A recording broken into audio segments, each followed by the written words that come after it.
Buen día amigos, este es un video para la clase de Procesos Civiles del Dr. Jader Luna de la Universidad Mariana.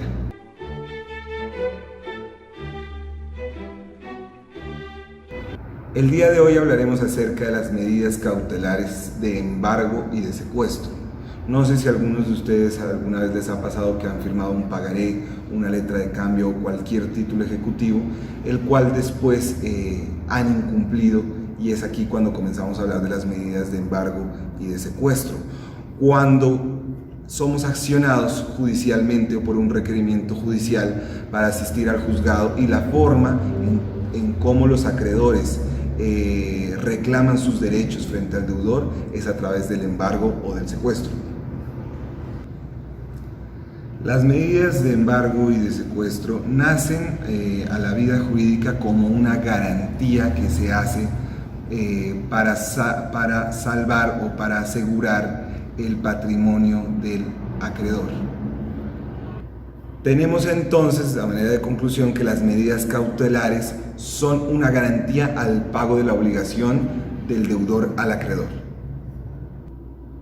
¿Qué es el embargo? El embargo es sacar de la vida comercial a un bien. ¿Qué es el secuestro? El secuestro es sacar de la posesión o de la tenencia cierto bien para otorgárselo a un secuestro. ¿Qué es una persona que se encargará de la tenencia en forma de garantía mientras el deudor hace el pago de la deuda al acreedor?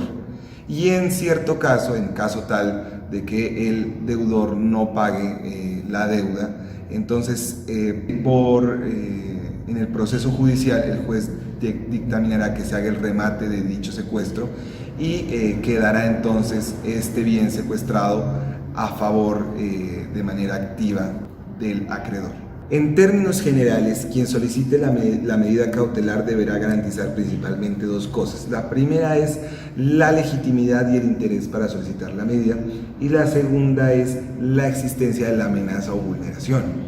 El juez decretará las medidas de embargo y de secuestro cuando éstas se vean respaldadas con título ejecutivo y este documento preste mérito ejecutivo. Vale la pena decir que título ejecutivo no simplemente es un documento, sino que pueden ser distintos documentos que generen, que configuren un título ejecutivo. La orden de embargo y de secuestro que da el juez, como tal no se notifica al demandado por la sencilla razón de evitar que éste enajene los bienes en el proceso de esta diligencia.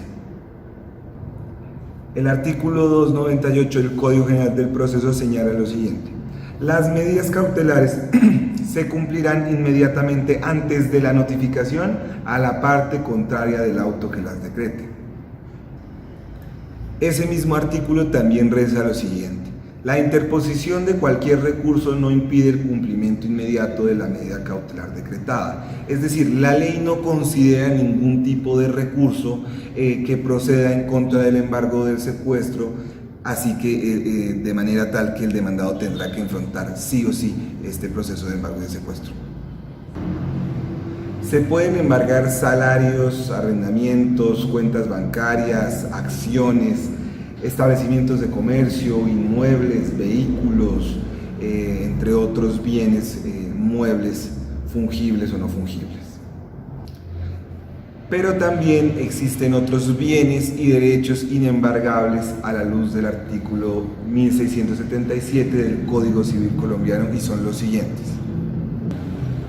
el salario mínimo convencional, por ejemplo, porque si se embarga se está dejando completamente desprotegido al deudor.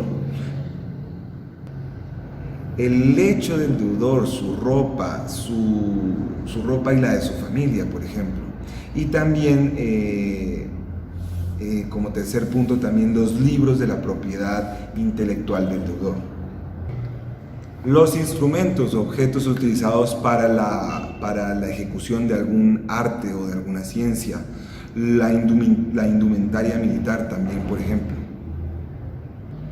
Por otra parte, también el artículo 594 del Código General del Proceso establece otra lista de bienes y derechos que son inembargables.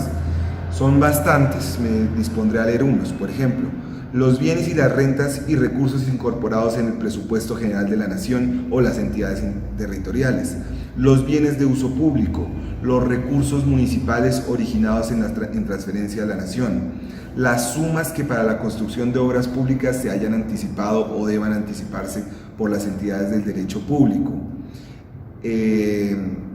Por ejemplo, punto 11, el televisor, el radio, el computador personal o el equipo que haga sus veces y los elementos indispensables para la comunicación personal, los utensilios de cocina, la nevera y los demás muebles necesarios para la subsistencia del afectado y de su familia.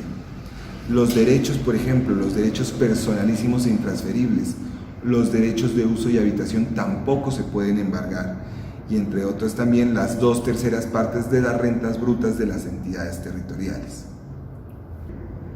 Como punto muy importante también por el respeto jurisprudencial que se le ha dado al derecho a la familia, es inembargable los inmuebles sobre los cuales se ha constituido patrimonio de familia o afectación de vivienda familiar. En un proceso ejecutivo normal, el embargo o el secuestro se levantan cuando el demandado desiste de la demanda, como primera parte. También cuando el demandado satisface el pago o la obligación, o cuando presenta caución, o cuando prosperan las excepciones contra el mandamiento de pago. Es decir, en últimas, cuando el demandado gana el proceso. A manera de conclusión, entonces, tenemos de nuevo que el embargo y el secuestro son medidas cautelares para garantizar el pago de una obligación reclamada.